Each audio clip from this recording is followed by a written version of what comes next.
Oh, it's like green. Whatever. There we go. Could do a normal room. That seems fine. Okay. Ready to count? Yes. I always forget. 1, 2, 3, 4, 5, 6. Oh, it's not close. A clap to sync. It's us clapping because we're so excited to be counting. We finally got to count. Yay. Oh my God. This is our clap. One outlet. 2 claps. 3 claps. Dude, I can completely see there being this underground community that is too scared to even make a subreddit where it's people that get together and they simulate being in kindergarten again. If you told me this existed, I would completely believe you. Like, they're paying a janitor like $20 each after hours to get into a school. They're turning all the lights on. They're doing the parachute thing in the gymnasium. They got like they're somebody ticklish, like that ticklish documentary where people get together and tickle. I never saw it, but I have lived it. Exactly like that. Why would you watch a show when you can do it in real life? That's my motto. Documentary, no thank you. I'm buying a plane ticket. Take me there. Making a murderer, boring.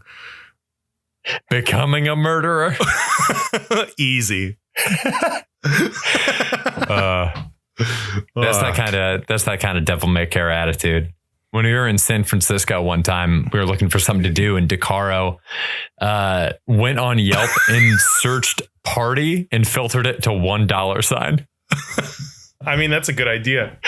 Where'd you go? Like the party town or whatever? Party. Just a party supply store. I don't know if we have enough time on the Zoom to riff before and after. I think we have to pick one. I don't think we can do the count, then riff for 10 minutes, do the podcast for 20, and then just like shoot the shit after. I think we got to do the after. We got to riff. We got to do after, Kevin. Boy, I don't want to silence you, but...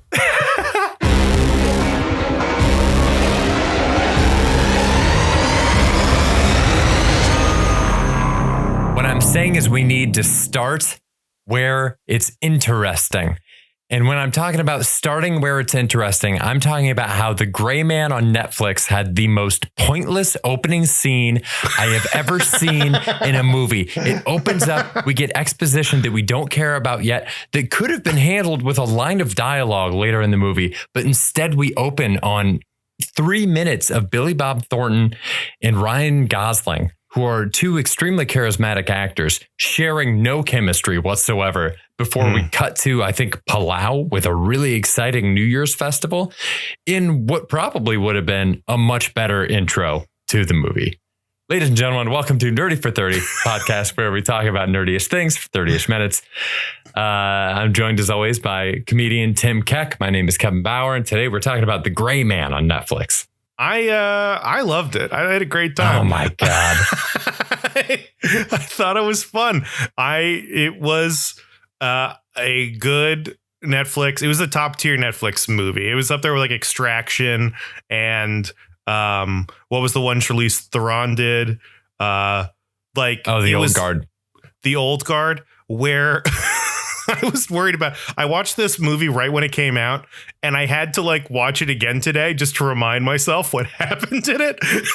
Like, I swear I had a good time watching it. That's a great sign.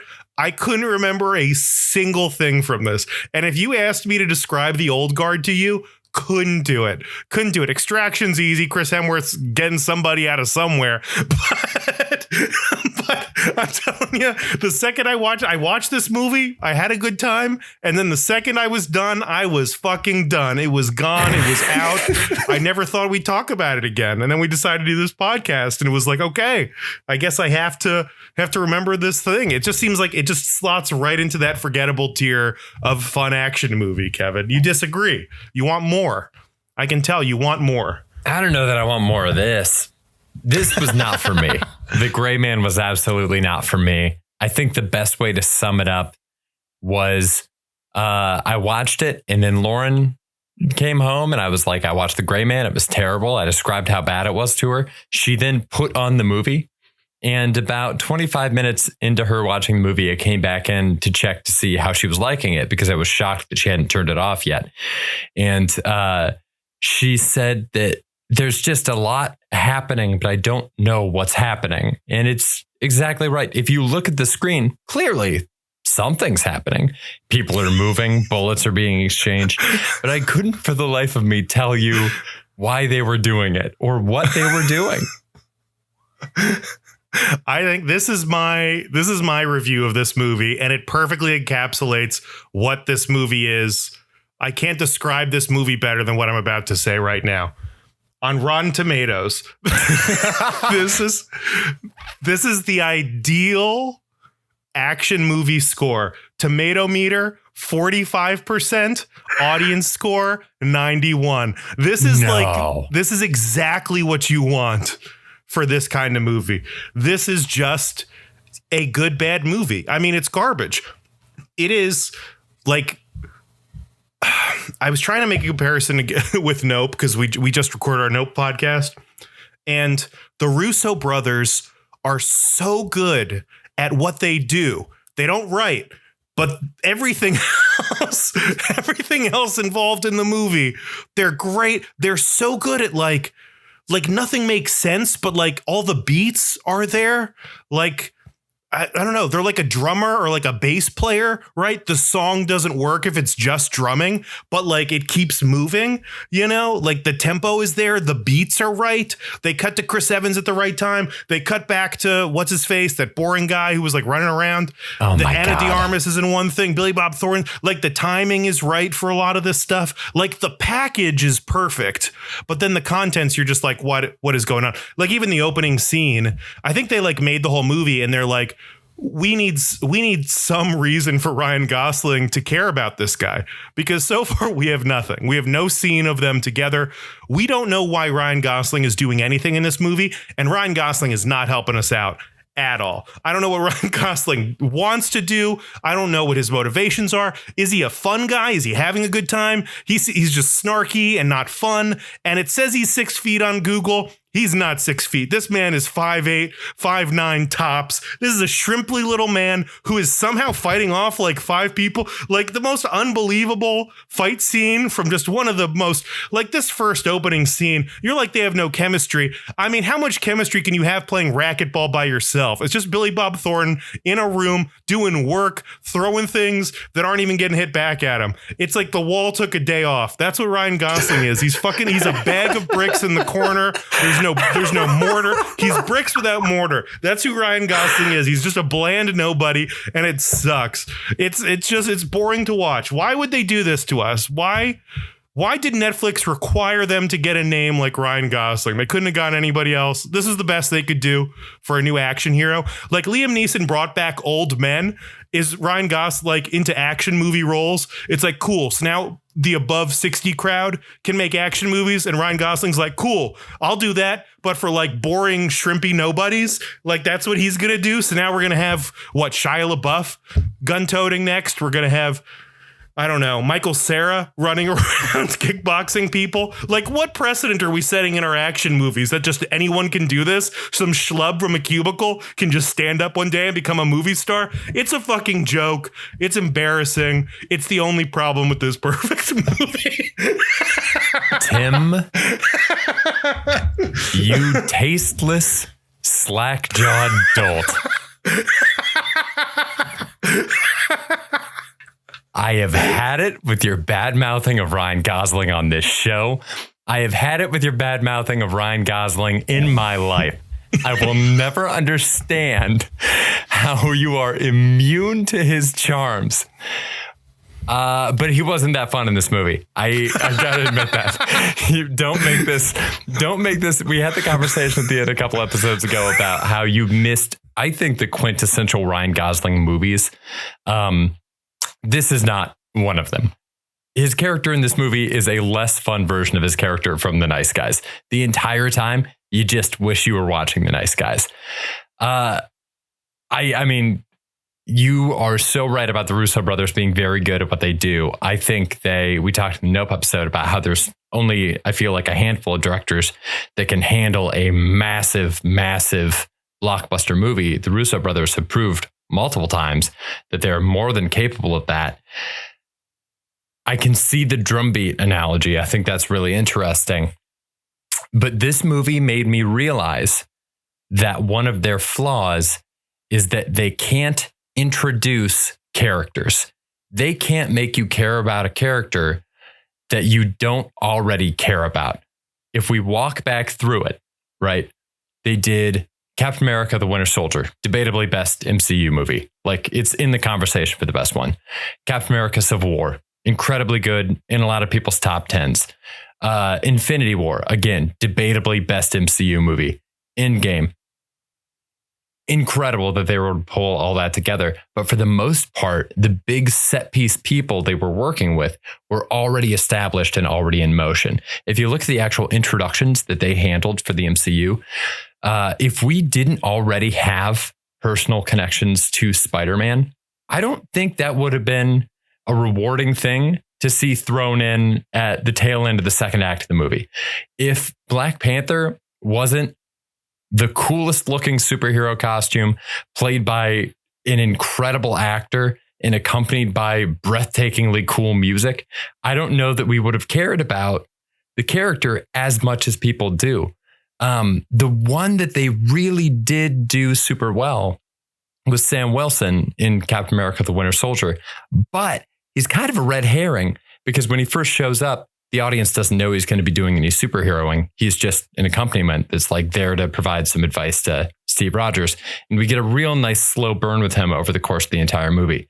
All the other ones I'm talking about are very quick introductions. And in this movie, in The Gray Man, it's like they expect us to love these characters that they've set up immediately. They think we are going to love Six. They think we are going to love Lloyd. And we are just going to eat them up. We're just going to be so happy to see them on screen.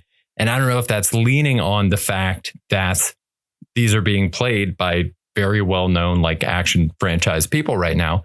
But I think if these two were played by nobodies off the street that nobody knew, the frayed strings would be exposed in this. I think this is a great take. They are somehow they can deliver an end game. But there's no way they do like the first Captain America movie. Yeah.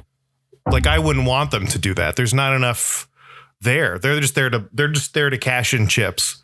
These guys are all about cashing in the chips, but they're not going to sit there and play like the bad hands and like do what you got to do to get to that point. They just don't want to do it. The Sam Wilson argument's very good, but like then it's kind of like, why is Sam Wilson so attached to Captain America? Like, why are they like Sam Wilson's his like best friends? Like, why? The Scarlet Witch is just like hanging out with them in Winter Soldier, and she's like fucking loves Cap, and it's like kind of like why is she so? I don't know, right? Like, aren't they kind of just like friends? Do you feel like if you think about it a little too much, you're like kind of why are these people hanging out? I mean, I guess it kind of works. I mean, maybe I shouldn't be nitpicking this, but Ana de Armas, why is she in the movie?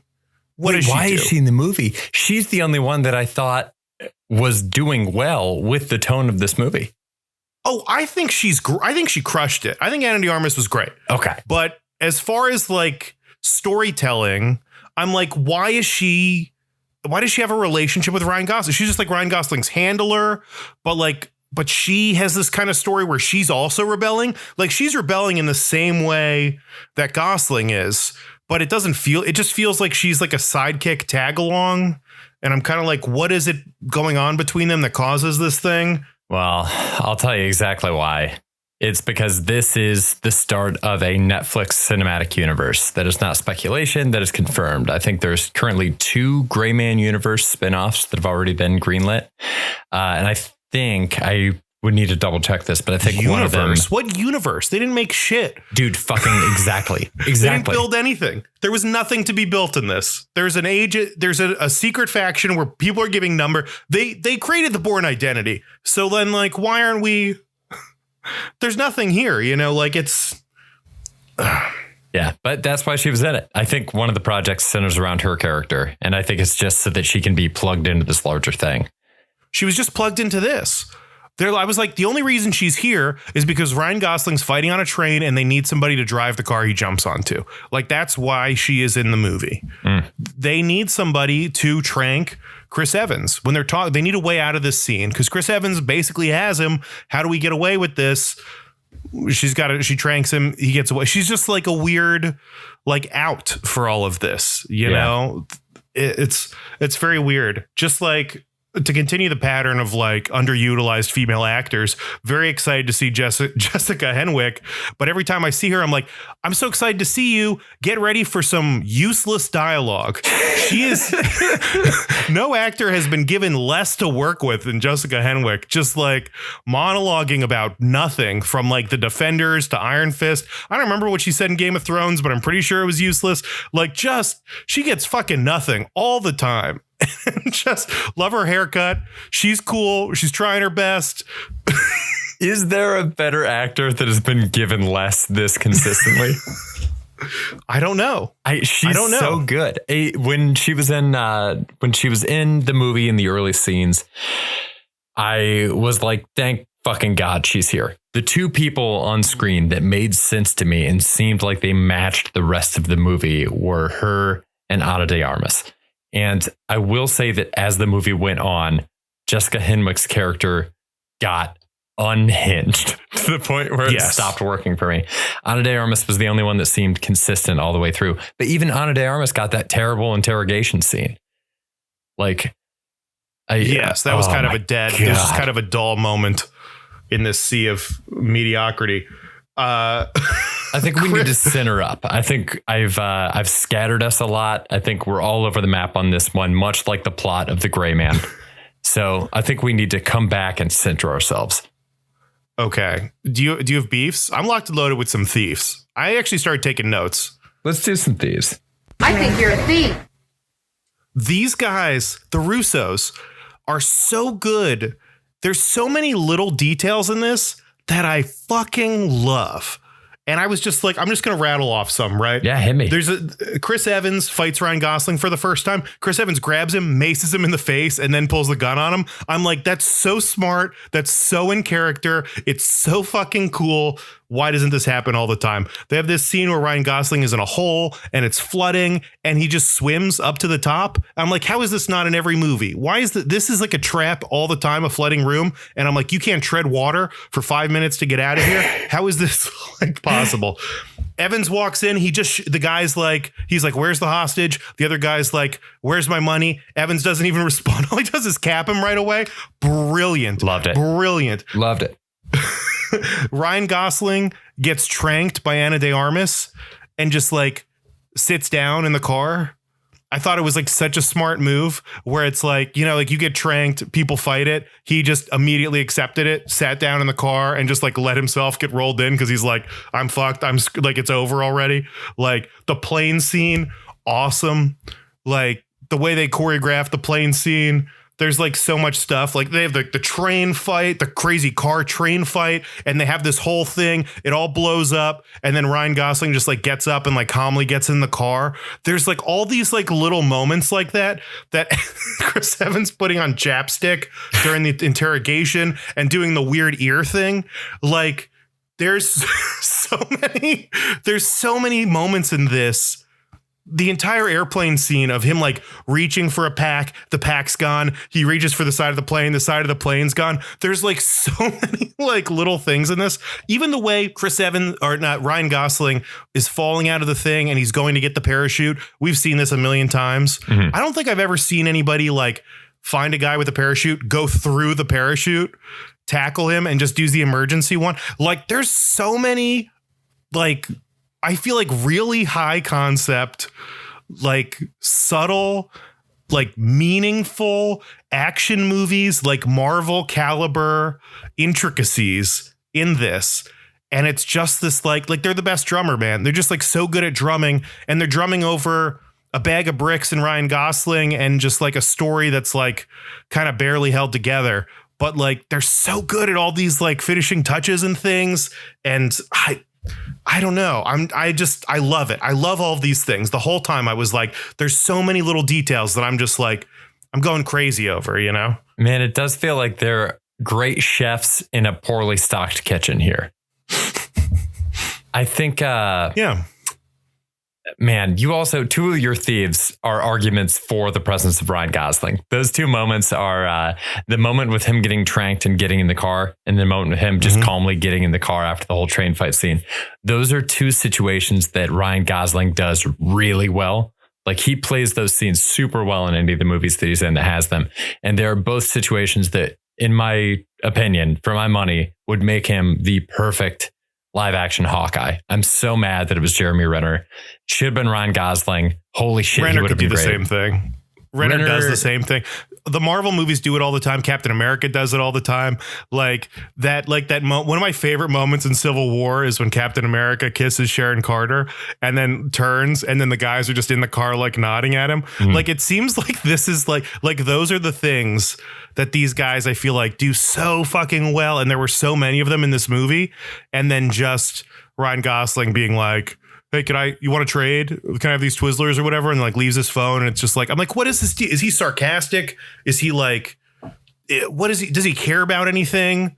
Why does he care about this girl? Oh my God. Like, it's the script and it's Gosling. Gosling is doing nothing to help with this. And the script offers zero help as far as any of these relationships. I think it's a tone issue. Because Chris Evans was way over the top in this. Oh my God. I loved Chris Evans. Chris Evans was phenomenal in this. A different tone on this movie, and Chris Evans' performance in this would have been iconic. If this movie had I feel like this movie should have had the tone of The Man from U.N.C.L.E. Did you ever see The Man from U.N.C.L.E. from 2015? I think so. It's been a long time though. That movie was almost really good. Like, it had shortcomings. I would have to rewatch it to remember exactly what it was. But there was like a playfulness to the movie that made some of these more comedic moments. They would have made the comedic moments in this one work. But to me, the movie overall seemed to have a mostly extremely serious tone. But then there were certain people that were definitely trying to go over top with it. Like, in state, Jessica Henwick, I would say most of the time, Regé-Jean Page, all of the time, Chris Evans. It just felt really uneven to me. And it especially clashed with the Gosling dry humor.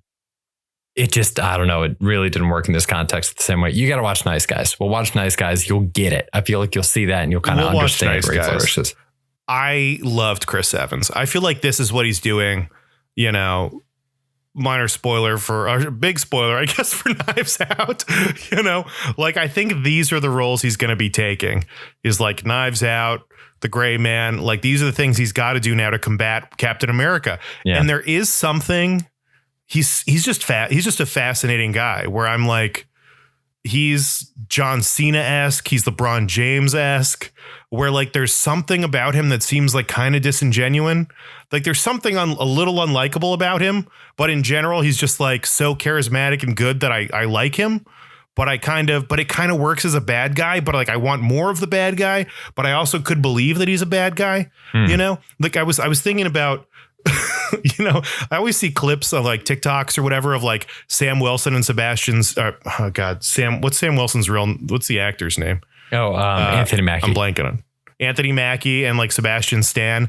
And they're when they're doing cast interviews, it's Sebastian Stan and Anthony Mackie making a joke, and it's Chris Evans dying laughing at it.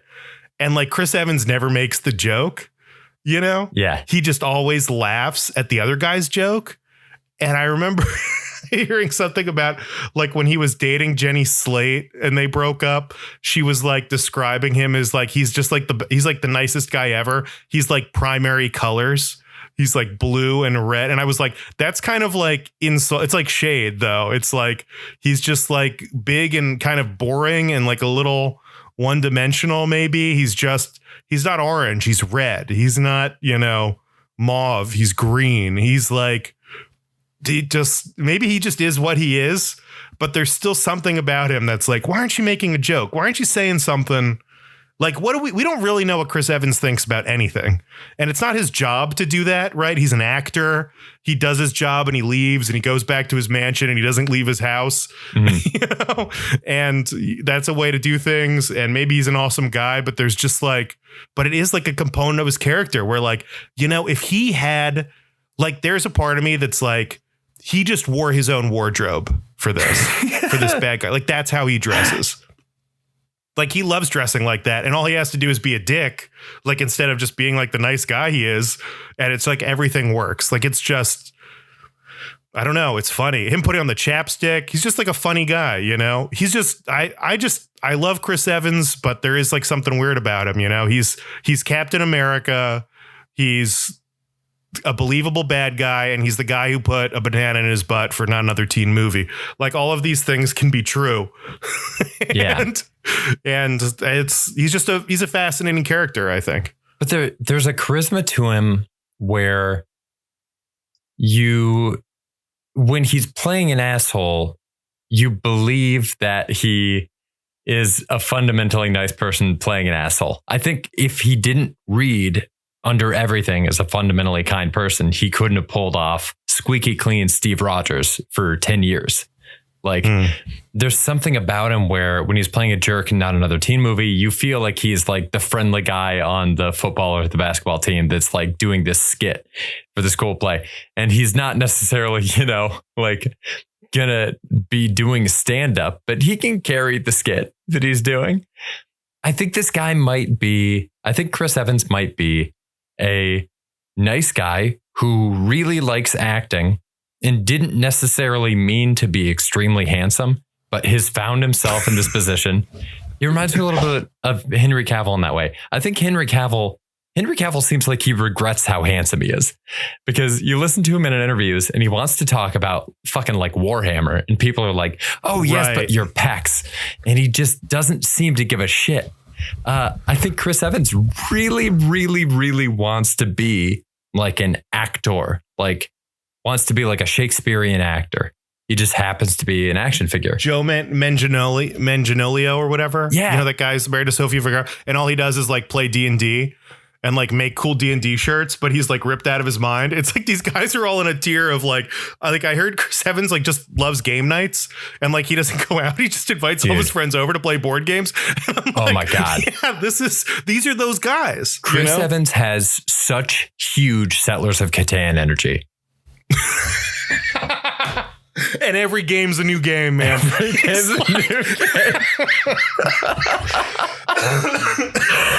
Dude, Settlers of Catan, I played it once. I was like, this is great. I could do this all day. I played it a second time and I was like, what the fuck are we doing? This can't be all it is.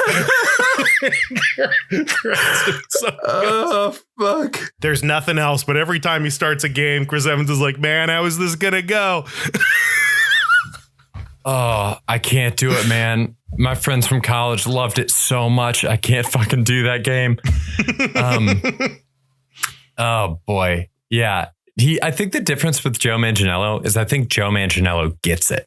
Like, Joe Manganiello sees it from the outside, and I think he understands like, oh fuck yeah, dude, I could be Deathstroke. That's sick. Like, he seems like he has a comprehensive idea of like kind of how the nerd ecosystem works and the whole like geek culture ecosystem. And he understands where he fits within it, you know? Yeah. I mean, I don't know if I guess I'm projecting like the nerdiness onto Chris Evans, but as far as like big guys who like are kind of cursed and blessed with how handsome they are, like how really Brad Pitt just wants to be a character actor. Yeah. But he's just like way too hot to do it. Dude. He's like the most perfect human being who's ever walked the planet.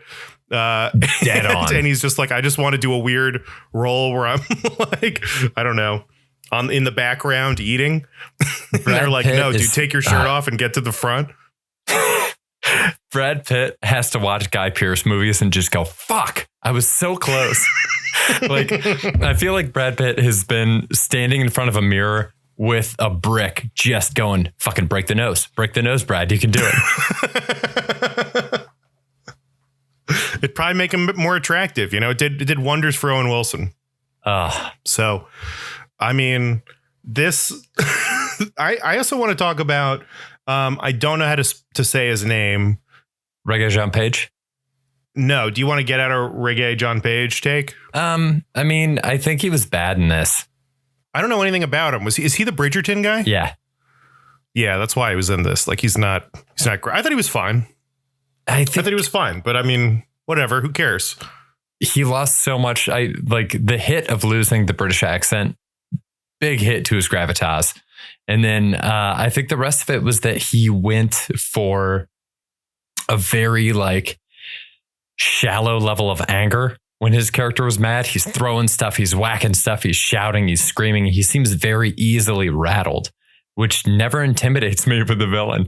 It's like, dude, if I can rattle you this quickly, this game is over. It's all mental, man.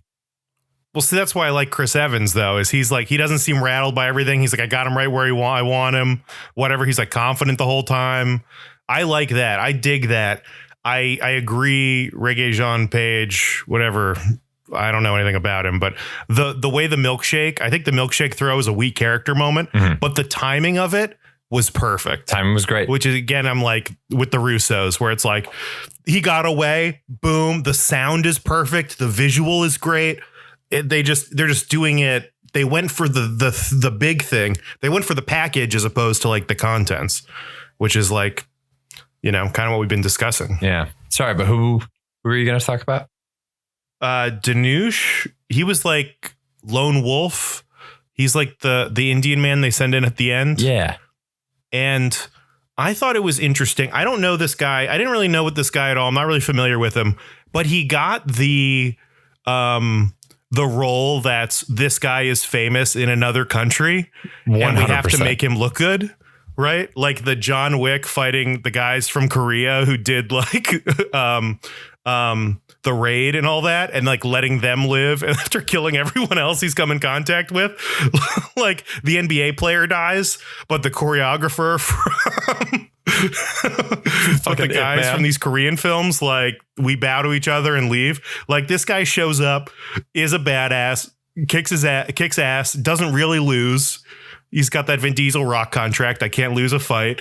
And then he bounces. He comes back. He fights. He doesn't lose. And then he's like, you know what? I'm a good guy. I'm out of here. And it's like he's probably, after you said that, he's probably walking off to another movie, right? Him and Ana de Armas just like turn their backs to each other and walk to different 2-hour Russo brother movies in this so-called universe that they created, which is just like, I don't know.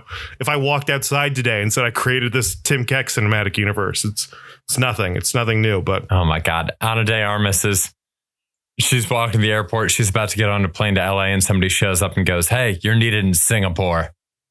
I'm supposed to go to LA. Not anymore. Yeah, that reveal shot, the one that made me realize those exist was when I was watching the Muppet movie.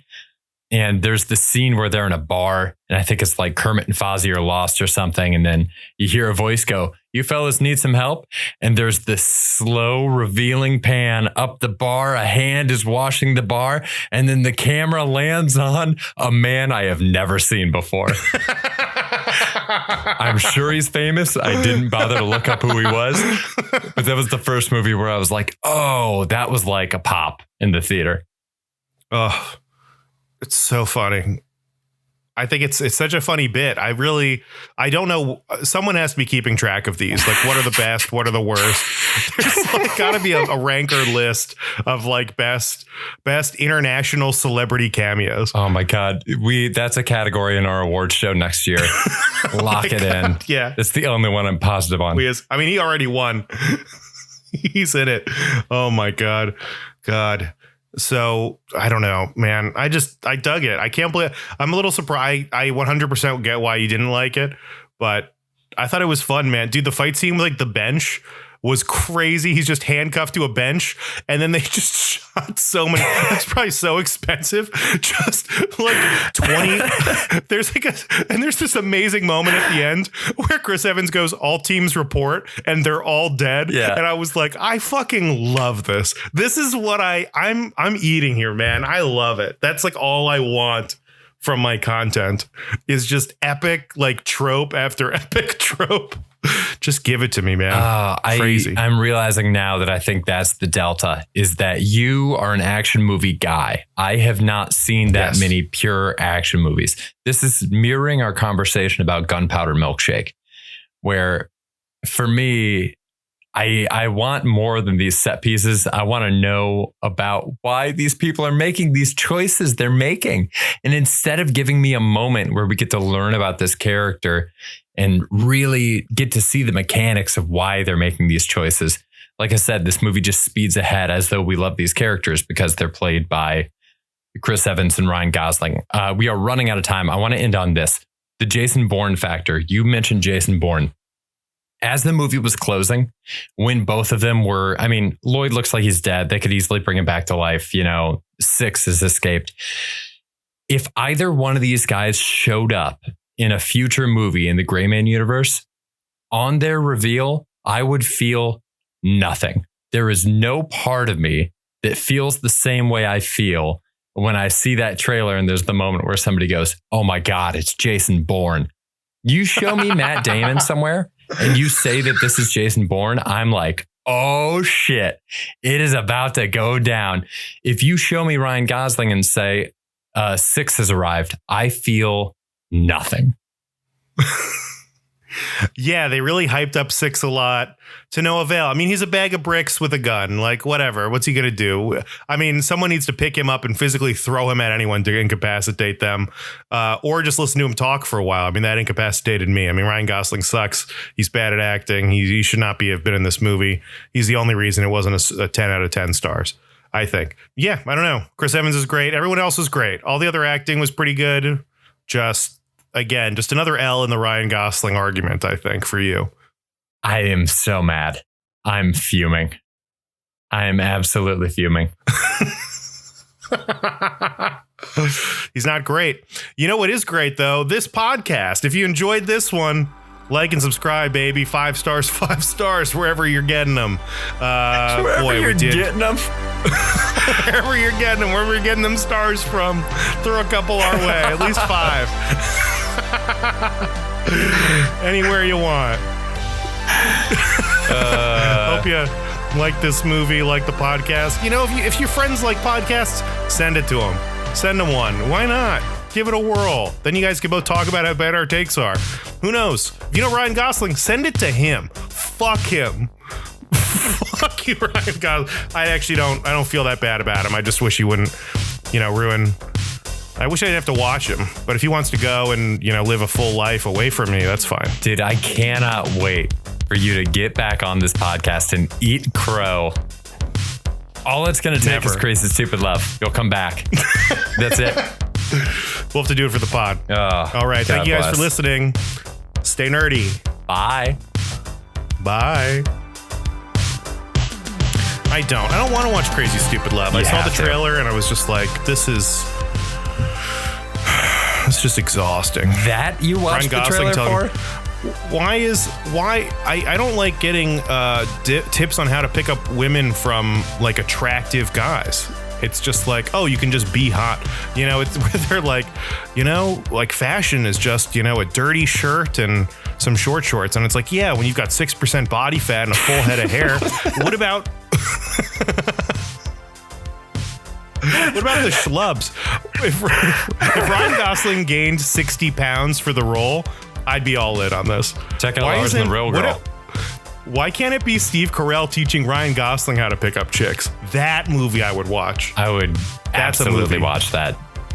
I could answer you, but instead you could watch the movie and find out for yourself because Tim, hotness is a state of mind. Bullshit. That's something ugly people say, Kevin. Buy a bag of bricks, Gosling? I don't know.